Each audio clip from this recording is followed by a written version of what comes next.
to our Facebook live stream, coming at you live from Downtown SLO's headquarters at 1135 Choro Street.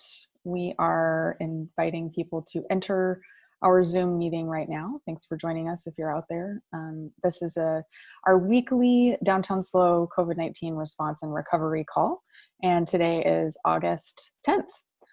So we are 10 days into a new month, and we are streaming on Zoom and also on Facebook Live. So we'll also be recording this meeting and capturing it so that you can watch afterward if this is a busy time of your day.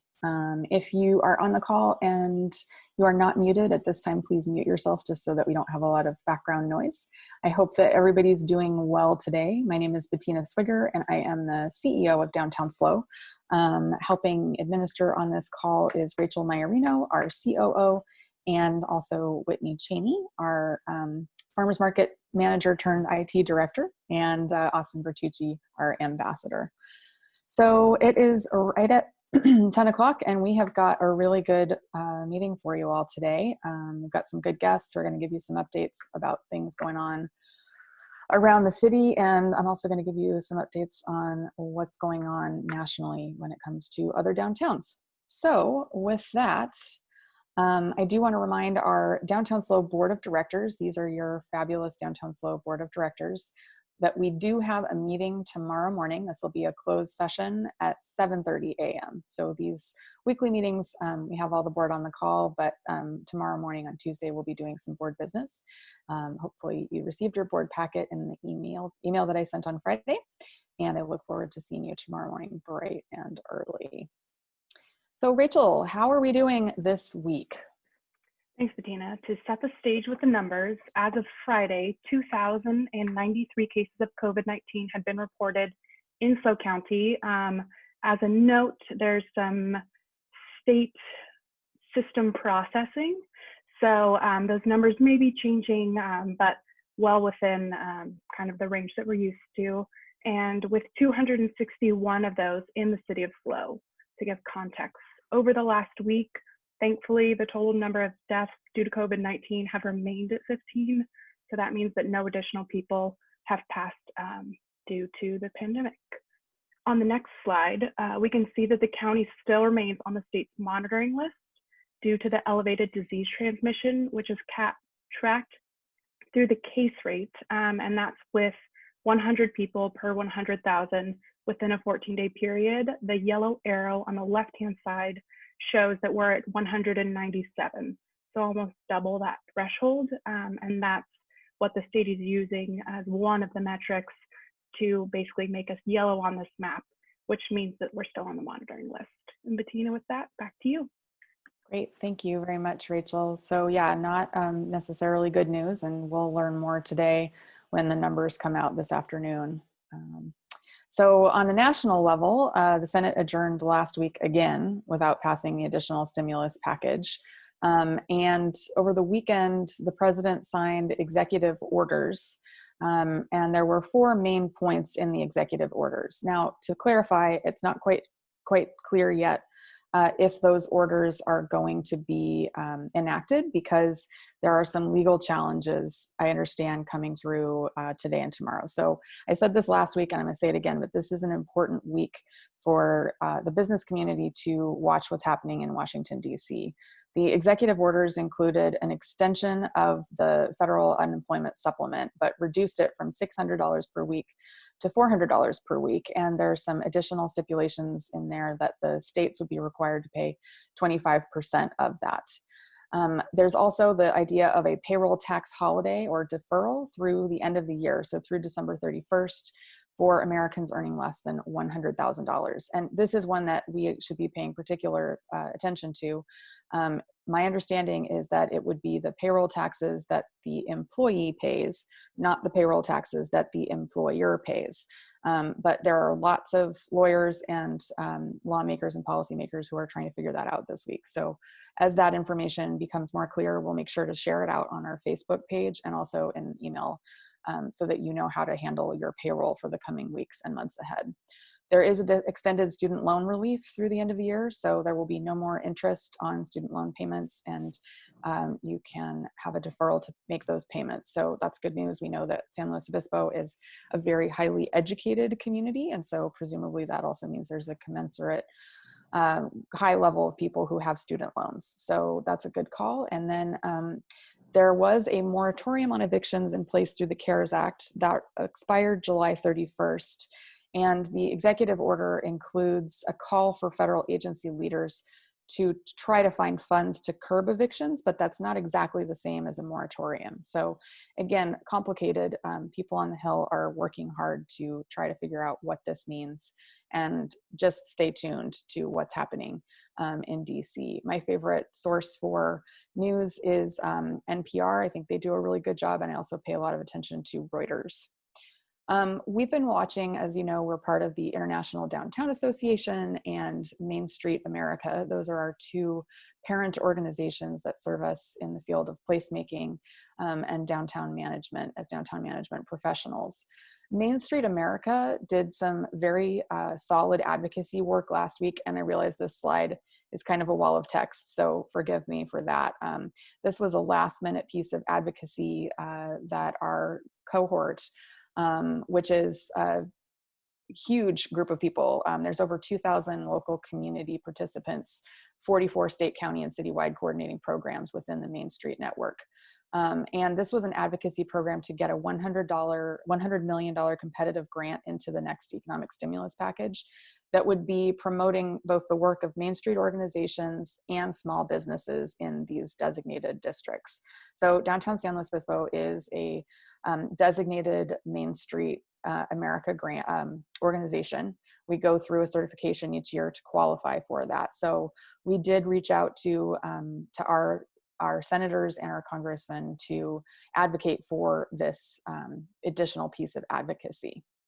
The other organization that we work really closely with is the International Downtown Association. And this is more of a placemaking organization, a little larger than the Main Street group, and works with more urban and larger cities. And it's really interesting to be involved with both of these professional associations, because we get to see kind of the big city trends and the small town trends, and San Luis Obispo sort of fits in the middle a little bit.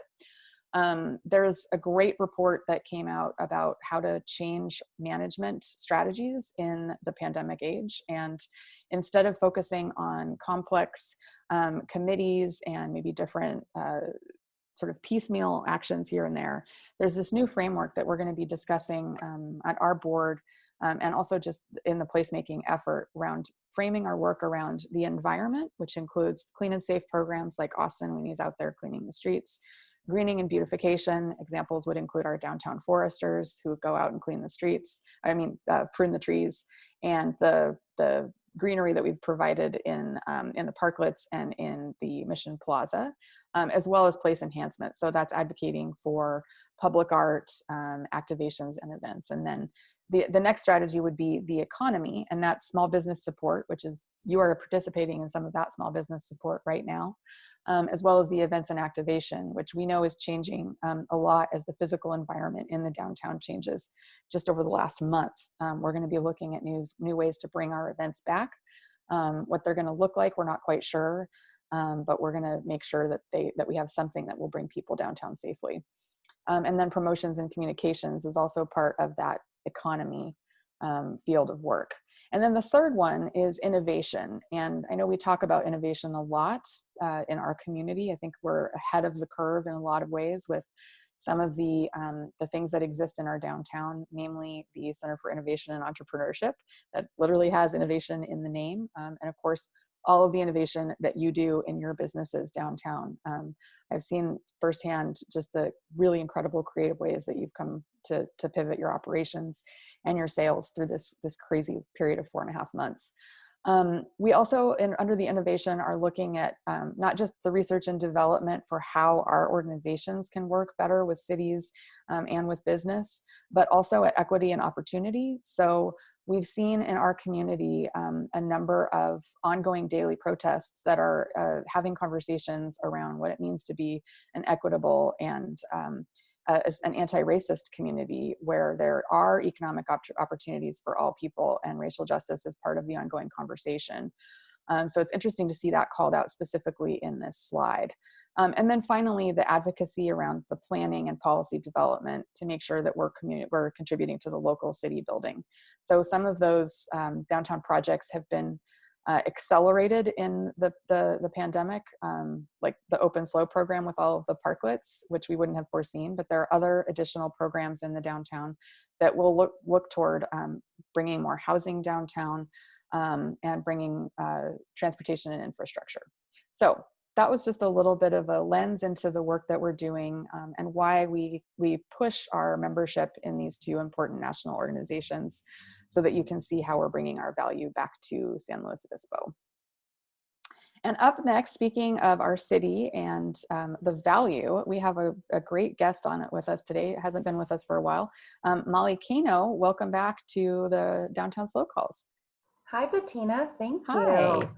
I'm so happy to be a part of this morning, and share with you all some of the work that we are doing here at the city as we move towards recovery efforts for promotions, advertising, marketing, and really telling the story of what our local businesses are doing here in our community. So I'm going to take you guys through a short deck just to walk you through some of the programs and how those pieces fall into place.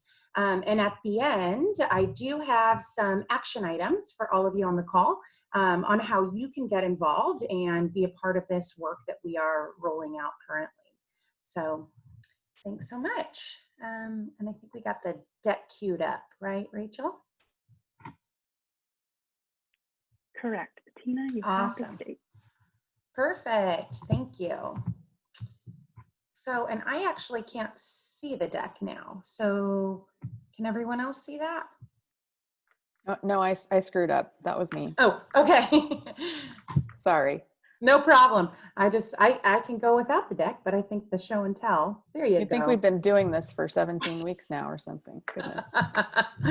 Hey, it's still Monday morning. We're all working on our coffee still, right?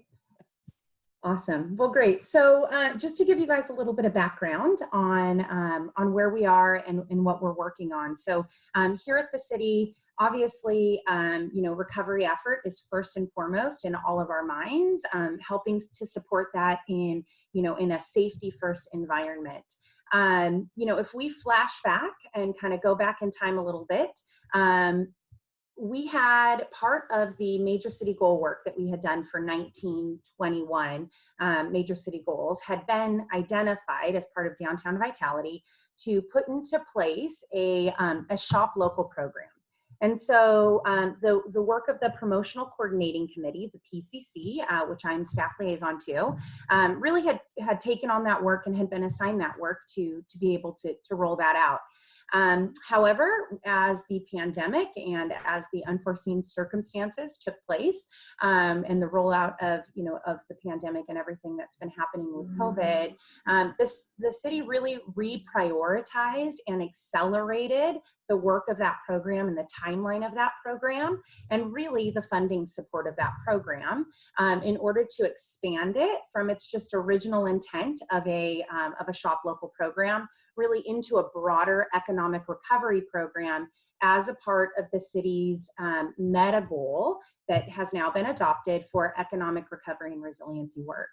And so with that recovery being the main focus, really the city has then created a cooperative working opportunity between the Promotional Coordinating Committee and the TBID to launch what this program can look like. And so the Support Local campaign has begun to roll out. The campaign has a simple message. The simple message is we are #SLO ready. So we are SLO ready. And so the local messaging really shows how our businesses here in San Luis Obispo have readied themselves, how you all have done all of the work to get your businesses ready to operate and to welcome your patrons, how we're ready to welcome our locals and our regional visitors elsewhere from within the county, and eventually, when the time is right, to be able to safely welcome back tourism and tourism promotion into our community. So this allows our community to understand and and empathize and work closely with businesses to help support the work that you all are doing through kind of wrapping their arms around this hashtag campaign. So how did this start and how did we come about and kind of how did we identify the components within this? Really, it was understanding the needs of the business community. So, you know, we can go ahead and put together a marketing campaign all we want, but we need to understand from you all what it is that you need during this time of recovery. So you'll remember back in April, many of you participated in a survey that the city rolled out about the impacts of COVID on your business. We had over 1,400 respondents to that survey, and it was pretty incredible to see that the large majority, so over 45% of respondents, said that business promotion and marketing was the #1 resource that the city could assist them with in this recovery. So it was clear to us that that was why we needed to accelerate the Support Local and the Shop Local program in order to roll this out now. We did a follow-up survey to really understand kind of a little bit about what that meant. And what we learned from businesses and from all of you was that access to city channels, access to channels, to social media, you know, our networks and our lists, press mentions, and then an advertising and marketing campaign were all the top areas that the businesses let us know that they were seeking that support in. And so with that understanding in place, we were able to develop the program that would be able to meet those needs. And so here, our SLO Ready program and our Support Local program consist of these following program elements. So we have a paid media campaign. You may have started to already see that roll out on social media, on Facebook and Instagram, with some carousel ads that are being promoted right now. We will be shifting that, and we will be about mid-month, about mid-August, rolling that into a larger digital campaign with the production of some videos that will be rolled out beyond social media. We've also identified content development, so really telling that story. And so content development through utilizing social media, largely utilizing the Share SLO channels. And so make sure you're following along on Share SLO and tagging Share SLO in the work that you're doing. We'll be developing a campaign landing page on visitslo.com, the city's visitor website. And so we'll have a landing page on there for all Support Local components.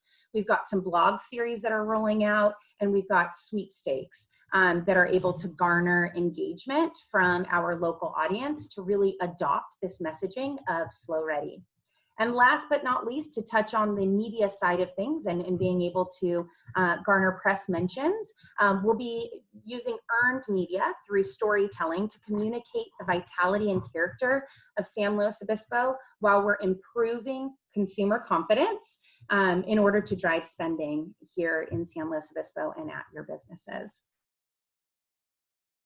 So this program is rolling out in a phased approach because, like so much of what we know is going on right now, it is so important to be nimble and flexible in all of the work that we do, because we can make a beautiful plan one day and the next day there can be changes to what that looks like. And so our phases for this program fit into that as well. And so you'll see, I'm going to walk you through the 3 phases of what the program looks like. This first phase is really starting with restoring consumer confidence. And so really getting, you know, our local community and our regional visitors, you know, throughout the rest of the county to have that confidence to come in and support our businesses in our downtown and elsewhere through the city. You can go back to that phase 1. Yeah, perfect. Oh. Just to phase 1. Awesome. And so what this will look like is we've rolled out a few tactics of what this first phase looks like. We're creating video vignettes that tell different stories of different sectors of businesses. And so we haven't yet put those together. And so we're working on creating what that list looks like. And there'll be some opportunities that I'll share with you at the end on how you can make sure, if you're interested in participating in those, being able to submit that interest to us. We're developing the Support Local landing page that's currently being built out. we've put together a 30-second and actually also a 15-second informational video that we'll be using in our advertising to really tell the story about health and safety and how to support our local businesses in a health and safe way. And then we've also rolled out weekly Instagram giveaways, so Tuesday giveaway that we're working closely with local businesses to be able to help get your business in front of our local channels. And then also a bi-weekly Instagram story business feature, as well as a blog feature, so that you can kind of get to know your neighborhood creative or your neighborhood retailer, or so you can we can start to build that relationship with our businesses that we have here in our community. Phase 2, once we get through and we can continue to see what consumer confidence looks like, and we start to see and hear from our business community how we're tracking along with that, Phase 2 will roll out into additional promotions. And so this will be likely more around the holiday time period, where we'll be able to then start telling the stories of some of the local unique gift offerings and the local unique components that that our local businesses are able to offer, and encourage that support local, that shopping local message.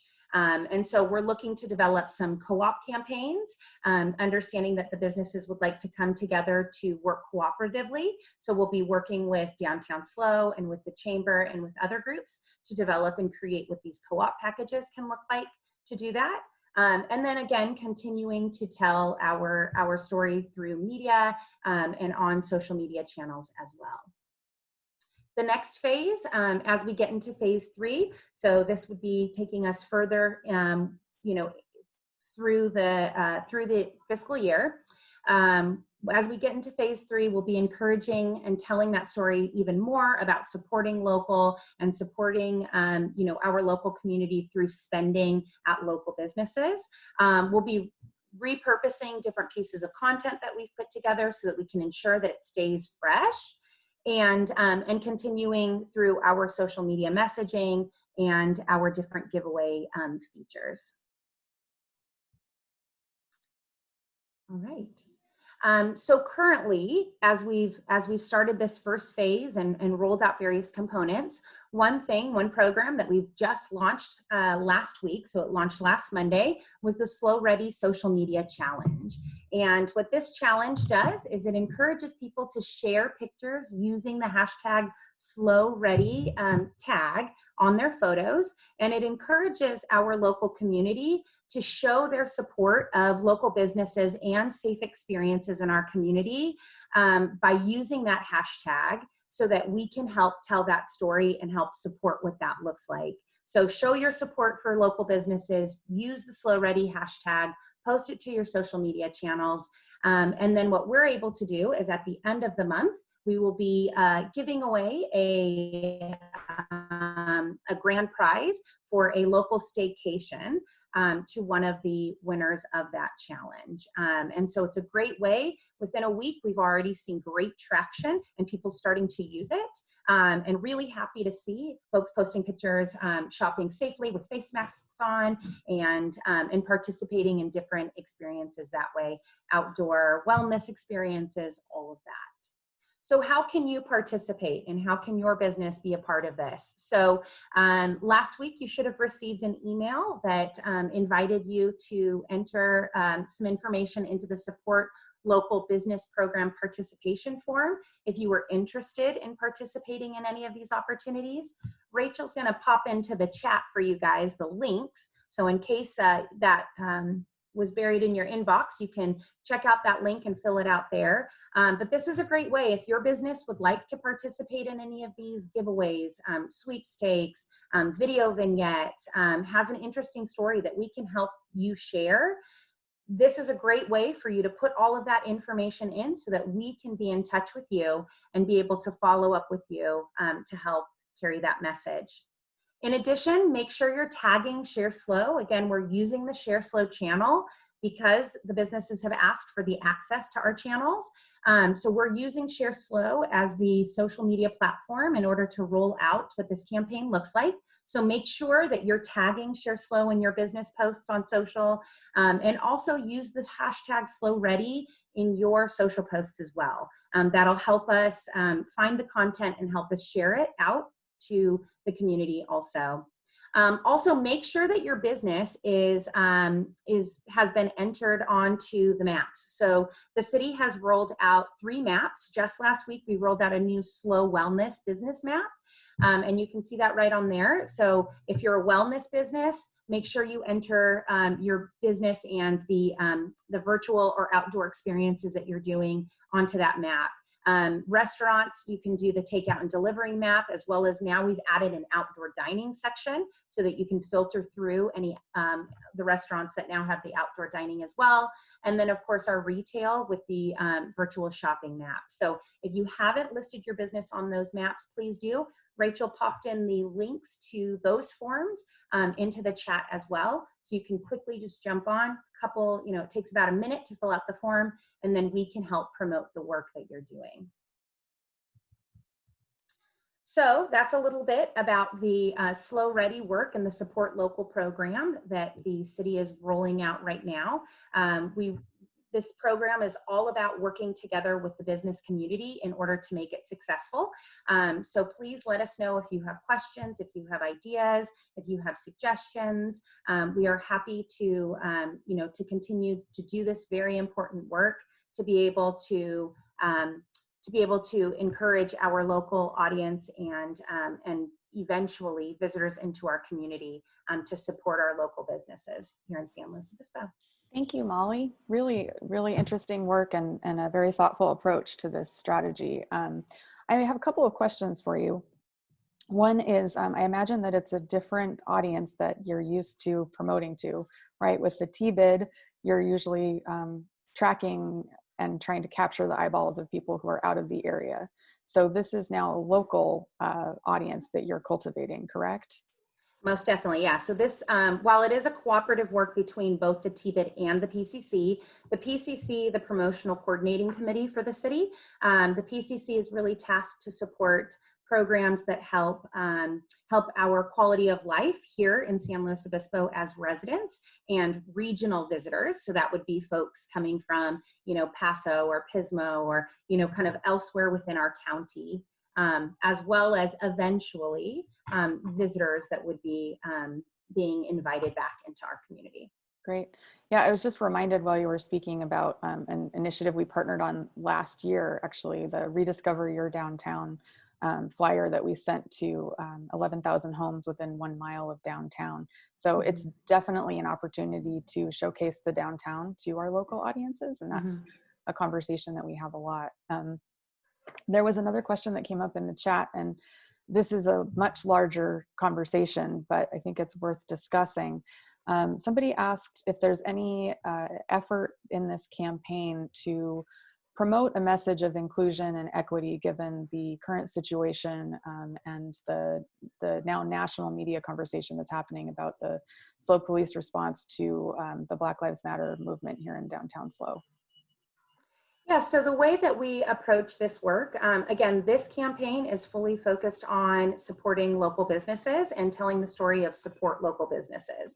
And so the way that we weave in kind of the overall story of equity, inclusivity, diversity is through our, through the graphics that we use, through the imagery that we use, through showcasing different types of businesses.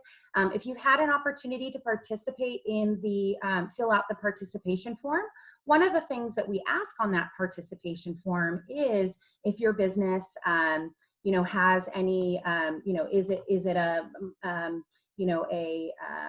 minority-owned business or a business that is a women-owned business, or those types of things. Because again, part of that story is how we're messaging that and telling the unique aspects of what our local businesses are doing here in San Luis Obispo. So the way we showcase that in our imagery, the stories that we tell to the local media and help tell the uniqueness of what our businesses offer, all with that call to action and that message of support your local businesses.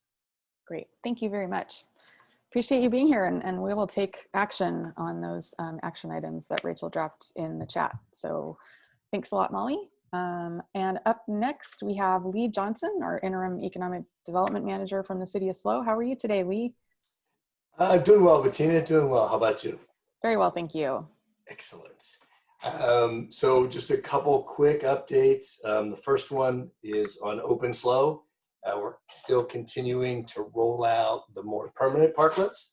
And so basically you'll see the ones with the K-rail and the water barriers. And so we will be replacing those with more like the one in front of Big Sky, the more permanent one. And we're just, as fast as we can get those, we're rolling them out. If you have questions about what's happening with Open SLO, you can email us at openslo@slocity.org, and we'll take care of the question and try to resolve the issue. As next thing is, Molly mentioned, we did the survey early on, and a lot of the feedback we got was about providing financial resources to businesses in San Luis.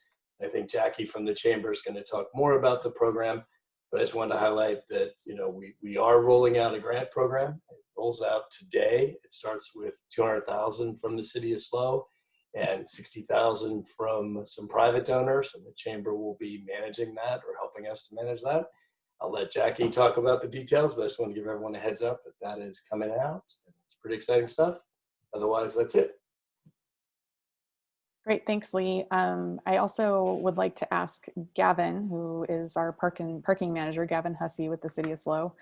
Hey, Gavin, if you could give us a quick update on what's going on with the Open SLO program, specifically with Higuera Street. I understand there's some exciting new traffic patterns going to happen there. Yeah. So beginning next week, I actually got confirmation this morning. We're going to be restriping the road. We'll be adding a bike lane in the number 3 lane, which is the northbound side of the roadway there. So that's going to start next week. We're going to reduce it down to 2 lanes and add that bike lane. So hopefully everyone's excited about that, and provide everyone a little extra room out there on the city streets.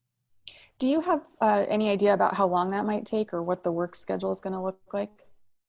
We're expecting it to be the first couple days of the week right now. So I believe everything should be in place by Thursday, possibly Friday at the latest. Okay. And will it happen during the day or at night, or? My understanding is it's going to take place throughout the course of the day. Okay. Do you want me to ask you any other questions that you don't have the answer to? Well, with regard to parking, we're doing pretty good right now. So we should have a parking update flyer coming out later this week, preferably or most ideally by Thursday. I want to get the information out to everyone. Our intent still is to implement fees in the parking structures and the 10-hour meters sometime right after Labor Day. Our numbers are holding true, so we'll see how that goes. We did lose some data about a week and a half ago due to an issue at the Palm 842 structure. So it's going to probably push us out about a week with that. Okay. So you've been enforcing parking in the 30-minute zones and the 2-hour meter spots, but parking is still free in the 10-hour zones and the parking structures. Correct. For the foreseeable future. Yes, okay. And we'll make sure that the community is noticed. So we'll be issuing out that flyer. We'll distribute it to the group here. We'll be posting that on our website, and we'll get that over to media outlets also. Excellent. Thanks, Gavin. Appreciate it. Have a great day. All right. Up next, our SLO Chamber update this week will be from Jackie Clark-Charlesworth. Hello, Jackie. How are you today? Hello. How's it going? Good. I understand you have some good news for us. Yes, I do. I think Jim teased it a little bit last week in the meeting, but we're excited to announce today we just launched the SLO City Small Business Relief Fund, which is a unique partnership between the city of San Luis Obispo, the Community Foundation, SLO County, and us at the Chamber. So those applications for the grants just launched today. You should have received an email this morning, and we'll be seeing it in local news as well. That's why Jim can't be here. He's on the interview circuit. And we're really excited. There's $260,000 in the grant fund, $200,000 of which came from the city through the CARES Act funding they received, and $60,000 of which came from private donors through the Community Foundation. And there will be 52 awardees in small businesses within the city, each receiving $5,000 each. So the applications, like I said, open today. They'll close in 2 weeks on August 24th. And then there will be a process of coming through those applications, and winner or grant recipients will be announced mid-September, ideally. And so really excited to be able to partner with government, nonprofit, and of course, as the business community to help small businesses get over this, hopefully help a little bit and get over this hurdle at this time. I can drop in the link to the application in the chat as well, so everyone can check it out. There are a few parameters for what types of businesses can apply. So like I said, it is within the city of San Luis Obispo only, and for-profit businesses, as well as with employees under 25 with part-time and full-time. And there's a few other parameters as well that I'll share with everyone. Are you focusing this grant on any particular type of business? Are you looking at? Yeah, so no, there isn't a type of business that, or any industry that will be singled out. But, you know, we do know, you know, the hospitality industry has been really affected throughout this time. But, you know, if you look through the application, there are some questions about how, you know, the finances have been impacted by the businesses. And so there will be a evaluation committee of members through the 3 organizations that are helping put this on, that will be combing through the applications and deciding based off of certain criteria how they're awarding the different businesses, or which ones are being awarded. That's great. Thank you, Jackie. Good news for our community. I'm curious if the Community Foundation has raised $60,000 toward this fund, and the city's contributed $200,000. Is there an opportunity for the Community Foundation to gather more funds, or if there's somebody on this call, if they want to make an additional contribution, could there potentially be more than 52 awards if that fund grows? Yeah, absolutely. Great question. So I don't know if you remember, in May, we did a similar grant with Comivo, who funded the entire $75,000 for that grant. So we were able to award 15 different businesses the $5,000 grant funds. We're definitely open to, you know, if there are donors who would like to put more money in the pot. That's kind of how this one came about, was from that initial partnership with Comivo. So I know some of the other cities like Paso are thinking about doing something similar. This round of funding will just be the $260,000, but this could definitely lead to more funds as well. So if anyone is interested, please feel free to reach out, or if you know a business who would like to donate, reach out to myself or the Community Foundation as well. They also have a separate funding for businesses. Great. Well, thanks for the update. I'm sure that you will see a massive flood of applications. That's exciting. All right, up next we have Courtney Keno from Cal Poly. What is the word at Cal Poly today, Courtney? Good morning. Well, I feel like probably for the last 4 meetings, I keep saying we're expecting the governor's guidelines for higher education to come out. Well, they did Friday afternoon. So we were highly anticipating those and what they would mean specifically for Cal Poly. And I won't go through all the details, but it's good news. The guidelines seem to allow us to continue on with our plans, which are to allow about 15% of our classes to be in person, and the return of some students and personnel to campus. We now are waiting for final approval from the CSU Chancellor's Office. which we're hoping for this week, and that will mean we can fully move forward.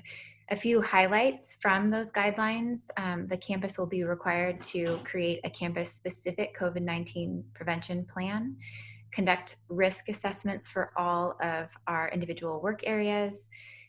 The 15% of in-person classes all have to be social distance, 6 feet apart, and students wearing face coverings, and then limiting non-essential visitors and gatherings, and having a plan for closing classes and facilities if public health conditions worsen. For housing, which has big impacts to our community, we are waiting for final numbers on that. As we are finalizing our plans, we're going to post more information on the new website that I mentioned last week, which is calpoly.edu/roadmap. And you can also always check our coronavirus website, which is coronavirus.calpoly.edu. And we're updating that website daily with a number of confirmed cases at Cal Poly, so students, staff, and faculty. I know that that's a question that has come up on this call before, so that's a great way to keep track of those numbers. We are also asking all of our faculty and staff to complete COVID-19 awareness training. And all of our first-year students and transfer students are going to receive training as well through SLO Days and Week of Welcome. And then the final big announcement that came late last week is that there will be no football until at least the spring. So those are the big updates for this week. Thank you, Courtney. We have a question in the chat. What is the expected class size? And has enrollment been limited to lower numbers than prior years? Great questions. So for enrollment, no, we have actually been able to expand a little bit more than we have in the past because of virtual learning and the opportunities there. And I gotta open the chat to see the other. Oh, I don't see the other question. What was the other? It came direct to me. So what is the expected class size, and has enrollment been limited to lower numbers? So for class sizes, there is no limit. There's no number. It's all about the ability to social distance. And so the state guidelines technically say that you can have no in-person classes with a few exceptions. And it just so happens that the 15% of classes that were designated as unable to be held virtually, so these are labs and other really hands-on classes. If any of you have heard President Armstrong recently, he likes to use the example of milking a cow. You cannot milk a cow, or there's a lot of engineering and ag classes where you just can't do it over a computer. So those types of classes, so there's not a specific number, like you can only have 15 or 20 people in a class. It's all about being able to space out the labs, space out desks in a way that they can stay 6 feet apart, and then wearing the face coverings, and all of those guidelines have to be adhered to. Got it. And I sort of hesitate to ask this question, but I'm going to do it anyway because we're friends. So we've seen a whole slew of businesses go from indoor operations to outdoor operations. Mm-hmm. Do you foresee that a number of these in-person classes will be taking place outdoors? And the ones that can will, okay. But not the higher education guidelines that came out Friday are also very specific about indoors. So you have to have certain ventilation systems. You have to keep the windows open. You have to have all these measures in place if you are going to have any indoor. But yes, where we can do outdoors, we're going to. Okay, great. Well, thank you so much. Appreciate it. All right. Let's see. Just a couple of reminders about some of the fabulous programs that are existing as part of the Open SLO program. Here is a great picture of the downtown Dine Out in Mission Plaza. Our ambassador, Austin Bertucci, snapped this when he was ringing the bells at the Mission on Thursday. So thank you for this really cool perspective. You can see from this angle how far apart the tables are and how how you can take your takeout over to Mission Plaza. That program is in operation 11 a.m. To 8 p.m. daily. We also have now 28 parklets in the downtown, and there is a map that we have produced that's on our website. You can see all of the different parklets downtown if you want to plan your visit. It really is pretty amazing to come through downtown. At every other hour of the day, it looks different. So again, a very big thank you to the city for that heavy lift, literally, of bringing all of the barriers and putting all of the parklets in place. A number of the temporary parklets that are out right now are going to be converted into more permanent parklets. So there will be some cool construction projects to see out and about. And I loved, there was a time-lapse video of the permanent parklet getting built in front of Thai Classic on Higuera that I saw on social media. That was really cool. There's some more example of these, and there is from the SBDC, I don't know if Judy is on the call right now. I think she might not be on today. But we did hear about this great session on August 25th that is specifically going to be focusing on, are you ready for the holiday season? This is something that we're talking about a lot internally.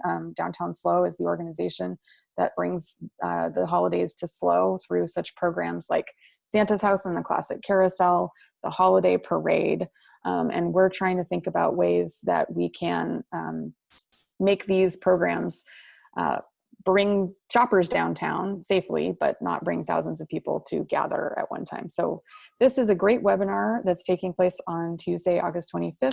You can register at the SBDC website. I will be giving an update. So if you come onto these calls, you'll get to see me again. And then there's also going to be some really helpful information about IT and about reaching your customers and managing retail. So there's some great people, including our own downtown Josh Herring, owner of the Mountain Air. So that'll be a great opportunity for learning. Our team continues to assist you 4 days. There are 4 of us, and we're each working 4 days per week. So I'm on, of course, Bettina, there's Rachel, there's Whitney, and there's Austin. You can see Austin out and about picking up litter, removing graffiti, and he is also available on the hotline if you have any issues that you need to have be dealt with. We now have time for some questions, and we're also going to launch our weekly polls just to kind of get a sense of what's going on in your world. But we'd love to hear from you. What's on your mind today, August 10th? We asked just 2 questions. One is about the level of confidence for both your business and the economic well-being of downtown in general. We've been hanging out mostly in the middle. We've been doing the polls for the last 3 weeks. I do have somebody who's very optimistic. Thank you, optimistic one. We appreciate your optimism.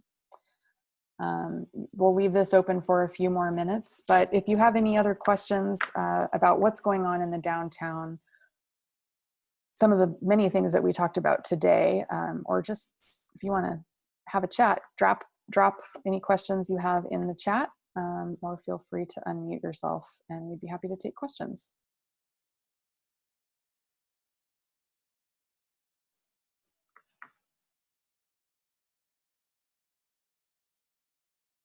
Okay, it looks like we've gotten about 50% of you voting, so keep it up. We'll keep it open for just a couple more minutes. For those of you who joined us late, there was some very good news today on this call that the Chamber of Commerce and the Community Foundation and the city are forming a 3-way partnership to do a small business relief fund, and those applications are open today. So we'll be sending information about that out in our member email this week. Okay, it looks like today the majority of you are neutral. So I'm not sure what that means. That means that maybe we haven't had enough coffee to have some feelings of one way or the other. So hopefully you can see that now, but we don't have anybody who's very pessimistic. That's good. Last week we did have some people who were very pessimistic, so maybe things are changing a little bit around this topic. All right, we've got one more question, and this is about your biggest challenge facing your business today. So if you could chime in here, love to hear from you.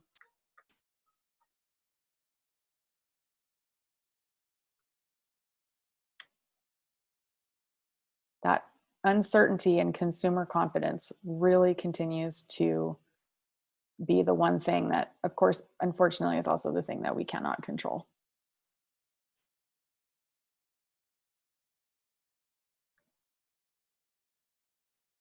So the biggest challenge facing your business today, some people are concerned about the safety of their employees, ensuring they don't become sick.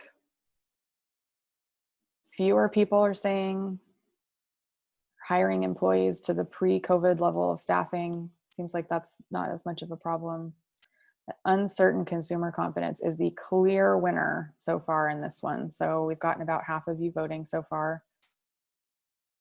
I'm sorry you can't see the results as they're coming in. I wish I could share it with you, but we'll go ahead and end this now so you can see that. If there are any other questions, please throw those in the chat. Otherwise, we're coming up at 10:50. Thanks for staying with us on this Monday morning.